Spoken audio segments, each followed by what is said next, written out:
مجھے بتاؤ آپ کی مسجد میں سلوک کیوں ہو رہا ہے؟ کیا آپ ڈرتے ہیں؟ بزدل ہیں کیا؟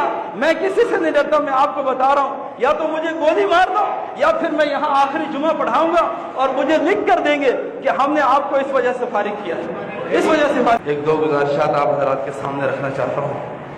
بطور خطیب آپ کا میں خادم رہا ہوں 3 سال یہاں پر۔ اگر اس پورے مجمع کے اندر کوئی ایک بندہ کھڑا ہو کر مجھے یہ بتا دے خطیب صاحب آپ کے اندر ہم نے یہ شریعت کے خلاف کام دیکھا اس لیے ہم نے آپ کو فارغ کیا، تو میرا سر اور آپ کے جوتے حاضر ہیں۔ لیکن اس کے باوجود میں یہاں پردیسی ہوں اور آپ کی 3 سال یہاں خدمت کی ہے، اس کا صلہ مجھے یہ ملتا ہے کہ ایک عام آدمی ان پڑھ انسان کو مجھے کئی دفعہ مجھے بے عزت کر چکا ہے، اور پھر وہ دوبارہ اس کو اتنی ضرورت ہوتی ہے کہ لوگوں کے سامنے چلاتا ہے، بے عزت کرتا ہے۔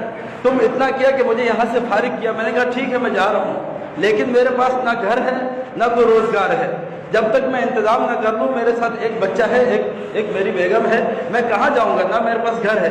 3 مہینے کا ٹائم میں نے ان سے مانگا کہ عید کے بعد میں گھر خالی کروں گا، لیکن اس وقت سے لے کر آج تک مجھے یہ شخص مؤذن، اس کے بیٹے اور یہ اقبال بھائی اتنا پریشان کر رہے ہیں۔ ابھی نمازیوں کے سامنے مجھے بلایا اور چلانا شروع کر دیا۔ میں نے کہا اقبال بھائی آپ ذرا آرام سے بات کریں، میں آپ کا بیٹا خادم ہوں، میں آپ کا غلام ہوں کیا؟ چلانا شروع کر دیا۔ پھر میں نے بھی جو آیا میرے سامنے، آخر میں بھی نوجوان ہوں، میرے اندر بھی دل ہے، میں بھی انسان ہوں۔ کبھی اس کا بیٹا رات کے 12:30 بجے 11 بجے میرا گھر پھلان کر اندر کی کودتے ہیں، محلے کے لڑکے۔ میں آپ کو بتاؤں اللہ کی قسم اماموں کے ساتھ کب سے یہ سلوک ہوتا ہوا یہاں آ رہا، مجھے بتاؤ 25 سال ہو گئے یہاں آپ یہ دیکھتے ہوئے۔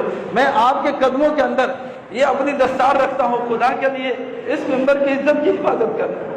اگر آپ نماز پڑھتے ہیں، تقریریں سنتے ہیں، کیوں کہتے ہیں کہ علماء انبیاء کے وارث ہیں؟ کیا ہمیں اس جیسے لوگ بے عزت کریں گے؟ اس سے پوچھیں کہ کس وجہ سے مجھے تو نے اتنا چلایا وہاں بیٹھ کر، کیا مجھے بتاؤ میرے ساتھ یہ سلوک کیوں ہو رہا ہے؟ میں آپ حضرات کی خدمت میں گزارش کرتا ہوں، یا تو مجھے ان سے پوچھو، میں اللہ کے راستے میں چھٹی لے کر گیا، باقاعدہ امام بھی دے کر گیا، خطیب بھی دے کر گیا۔ وہ جو 2 جمعے پڑھانے والے آئے تھے بزرگ، وہ میرے استاذ تھے، اور وہ لڑکا میں لے کر آیا تھا، ان کو دے کر گیا۔ اس کے بعد چلے میں مجھے فون کیا کہ ہم نے دوسرا خطیب رکھ لیا، اپنا سامان لے کے چلے جائیں۔ کیا اماموں کے ساتھ یہ رویہ صحیح ہے؟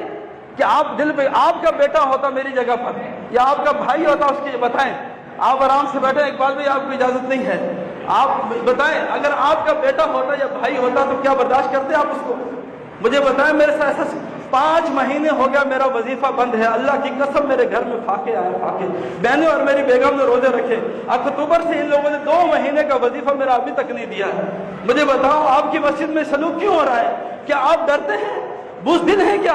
میں کسی سے نہیں ڈرتا، میں آپ کو بتا رہا ہوں، یا تو مجھے گولی مار دو یا پھر میں یہاں آخری جمعہ پڑھاؤں گا اور مجھے لکھ کر دیں گے کہ ہم نے آپ کو اس وجہ سے فارغ کیا ہے، اس وجہ سے فارغ۔ میری بات سنیں، آج پوری وضاحت قوم کے سامنے رکھتا ہوں۔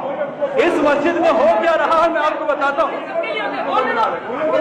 میں مسجد کے اندر اللہ کی قسم اٹھا کر کہتا ہوں، میں آپ کے سامنے بیٹھ جائیں